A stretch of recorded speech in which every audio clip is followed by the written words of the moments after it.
अस्सलाम वालेकुम क्लास। आज का हमारा टॉपिक जो है वो जनरल एंट्रीज़ है।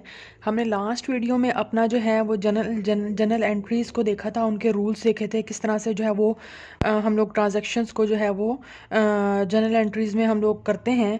और आज हम लोग जो है एक प्रैक्टिस क्वेश्चन देखेंगे कि किस तरह से जो है वो हम लोग कुछ ट्रांजैक्शन है यहाँ आप लोगों के सामने।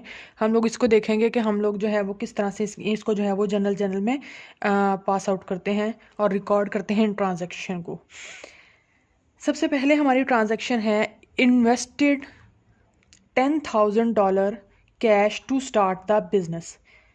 एक ऑनर जो है वो ऑर्गेनाइजेशन को स्टार्ट कर रहा है और उसने $10,000 जो है वो इन्वेस्ट किए हैं। तो इसका टू साइड इफ़ेक्ट जाएगा। एक तो ऑर्गेनाइजेशन के पास कैश आ रहा है, इंक्रीज़ हो रहा है, कैश हमारा एसेट होता है। और जब एसेट इंक्रीज़ होता है तो हमें हमारे जो है वो डेबिट एंड क्रेडिट रूल्स के टेबल में हम लोग देखें तो जब हमारा एसेट इंक्रीज़ होता है तो हम लोग उसको डेबिट करते हैं। ठीक हो गया। एक तो हमारा कैश डेबिट हो रहा है और दूसरा हमारी ऑर्गेनाइजेशन के पास ऑनर इक्विटी जो है वो इंक्रीज़ हो रही है। तो जब हमारी ऑनर इक्विटी इंक्रीज़ होती है तो हम लोग उसको क्या करते हैं, क्रेडिट करते हैं। तो इससे हमारी एंट्री क्या होगी, हमारा कैश हमारा जो है वो डेट पे फर्स्ट डेट पे कैश डेबिट हो जाएगा 10,000 अमाउंट से और टू कैपिटल क्रेडिट हो जाएगा 10,000 अमाउंट से। सेकेंड एंट्री है हमारे पास purchased equipment for 5,000 cash. Office use के लिए उसने इक्विपमेंट परचेज की हैं 5,000 की और कैश पे किया है। तो एक तो हमारे एसेट्स इंक्रीज़ हो रहे हैं, हमारे पास ऑफिस इक्विपमेंट आ रही हैं।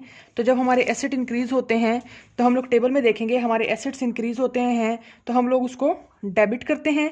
ठीक है। और दूसरी तरफ से हमारा कैश डिक्रीज़ हो रहा है क्योंकि हम पेमेंट कर रहे हैं। और जब हमारा एसेट डिक्रीज़ होता है तो हम लोग उसको क्रेडिट करते हैं।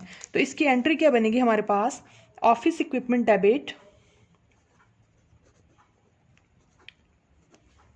डेबिट है हमारे पास 5,000 अमाउंट से।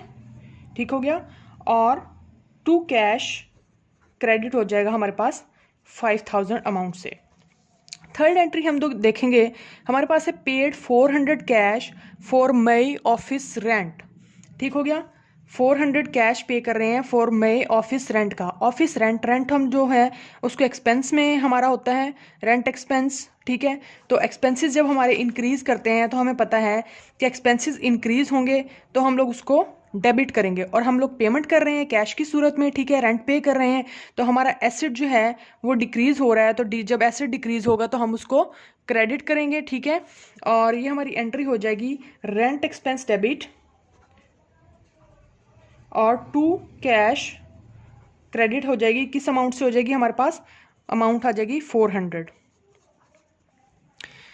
देन हमारे पास नेक्स्ट एंट्री है, वो कहते हैं paid 500 cash for supplies. Supplies जो है वो हमारे पास हम लोग परचेज़ कर रहे हैं और 500 हम लोग पे कर रहे हैं। सप्लाइज़ में हमारे जो है वो आ जाती हैं हमारे स्टेशनरी वगैरह कह लें, या हम लोग ऑफिस यूज़ के लिए पेन पेंसिल वगैरह या कोई कॉपी वगैरह या इस तरह की जो चीज़ें होती हैं वो सप्लाइज़ में आ जाती हैं। तो जब सप्लाइज़ हम लोग परचेज़ करते हैं तब तो वो हमारे एसेट होते हैं। लेकिन जब वो सप्लाइज़ जो हैं वो एंड हो जाती हैं, उनकी कोई बाल पॉइंट हो गया या पेंसिल हो गई या पॉइंटर हो गया, जब वो एंड हो जाता है, ख़त्म हो जाता है, तो हम लोग वो उसको एक्सपेंस कंसीडर करते हैं। ठीक हो गया। तो ये हमारे पास सप्लाईज आ जाएंगी, सप्लाईज आ जाएंगी हमारे पास डेबिट हो जाएंगी। ठीक हो गया। और हमारे कैश में लिए हैं इसको। ठीक है। कैश पे किए हैं तो टू कैश जो है वो क्रेडिट हो जाएगी हमारे पास अमाउंट 500। ओके। देन हमारे पास नेक्स्ट एंट्री आ जाती है, हमारे पास नेक्स्ट एंट्री आ जाती है incurred $250 of advertising cost on account. हम लोगों ने एडवर्टीजिंग एक्सपेंस किया है। ठीक है। हमारी ऑर्गेनाइजेशन ने इनकर्ड किया है ₹250 एडवर्टीजिंग कॉस्ट ऑन अकाउंट। तो ये उसने अकाउंट के ऊपर पे किया, मतलब एक्सपेंस हो गया है और उसने अभी पे नहीं की है, पेमेंट नहीं की है। तो एडवर्टीजिंग एक्सपेंस डेबिट $250 और हमारे पास account payable credit $250 on account पे हम लोगों ने किया है। हम लोगों ने अभी पेमेंट नहीं की है, हम लोगों ने पेमेंट इन फ्यूचर करनी है। और जब हम लोग को कोई भी चीज़ जो है वो ऑन अकाउंट करते हैं तो हमारी लायबिलिटी बन जाती है उसको पे करना, ठीक है। तो जब हमारी लायबिलिटी इंक्रीज होगी तो हम उसको क्रेडिट करेंगे, इसलिए हमने अकाउंट पेएबल को क्रेडिट कर दिया। और हमारा एक्सपेंस है, ठीक हो गया, हमारा एक्सपेंस एडवर्टीजिंग एक्सपेंस है, तो हमारा एक्सपेंस इंक्रीज हो रहा है तो हम उसको डेबिट करेंगे 250 अमाउंट से। नेक्स्ट हमारी एंट्री है, हम लोगों ने रिसीव किए हैं 5100 in cash from customer for repair services. कोई सर्विसेज पे की है हमारी ऑर्गेनाइजेशन ने, हमारी कंपनी ने, ठीक है, कस्टमर्स को, उसके लिए हमने 5100 जो है वो कैश रिसीव किया है। तो कैश हमारा एसेट है, हम लोगों को पता है हमारा टेबल से कि कैश जब हमारा एसेट है, एसेट हमारा इंक्रीज होता है तो हम लोग उसको डेबिट करते हैं, तो कैश 5100 से डेबिट हो जाएगा। और हमारे सर्विसेज के लिए हमने कुछ सर्विसेज पे की हैं, रिपेयर सर्विसेज, तो सर्विसेज हमारी होती हैं सर्विसेज रेवेन्यू, ठीक है। तो ये आ जाएगा रेवेन्यू में, सर्विसेज रेवेन्यू 5100।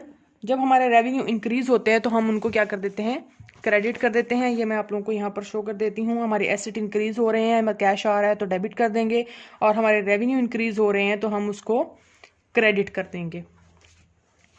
अच्छा जी, नेक्स्ट हमारी एंट्री है, withdraw 1000 cash for personal use. Personal use के लिए ऑर्गेनाइजेशन से जब ऑनर जो है वो ड्रा करता है तो उसको हम लोग ड्राइंग्स बोलते हैं। तो ड्राइंग्स हमारी जो है वो 1000 से डेबिट और 2 कैश 1000 से क्रेडिट। कैश अमाउंट ली है हमें पता है कि ड्राइंग्स को जब इंक्रीज होती हैं तो हम उसको डेबिट करते हैं, ठीक है। हमने ड्राइंग्स को डेबिट कर दिया 1000 से, और एसेट हमारा कम हो रहा है ऑर्गेनाइजेशन से तो उसको हम लोगों ने क्रेडिट कर दिया। नेक्स्ट हमारे पास एंट्री आ जाती है, paid part time employees salaries $2000।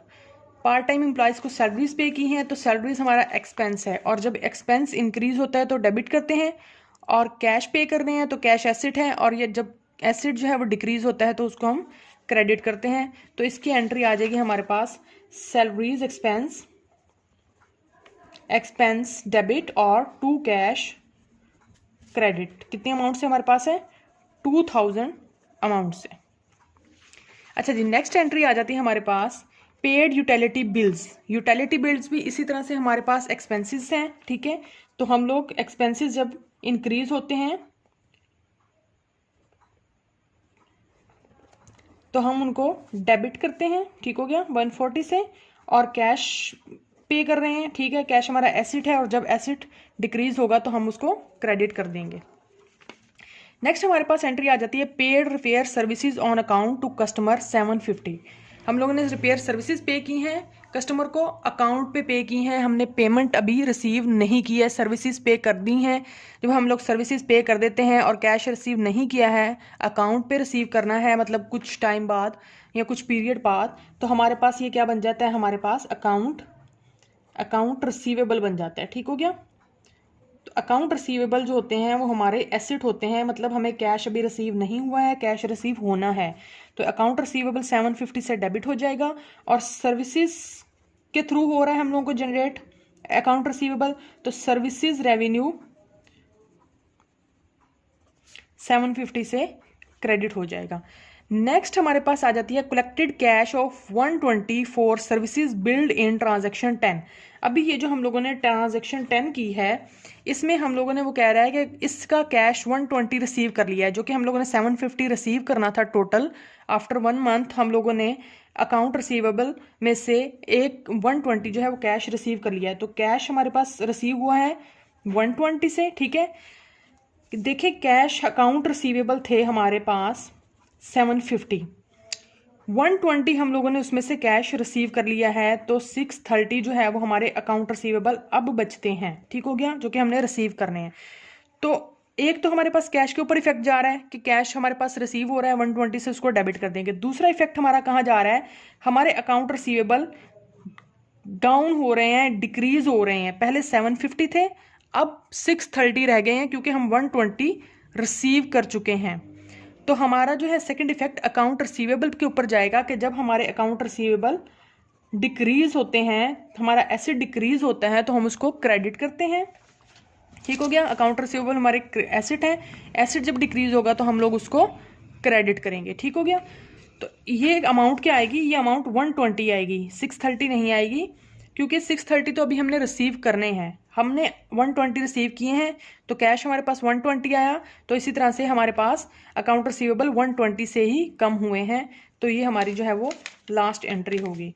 ये था, ये सिंपल एंट्रीज थी। अब हम लोग जो है वो नेक्स्ट एक और क्वेश्चन देखेंगे, तो फर्दर इसको जो है वो आप लोगों को क्लियर हो जाएंगी इस एंट्रीज के बारे में। ओके जी क्लास, ये था हम लोगों का कंप्लीट क्वेश्चन। और हम लोग जो है वो नेक्स्ट हम लोग प्रैक्टिस एक क्वेश्चन एक और देखते हैं कि उसमें हमारे पास क्या एंट्रीज हैं और उसको किस तरह से जो हम लोग ने रिकॉर्ड करना है। थैंक यू, अल्लाह हाफ़िज़।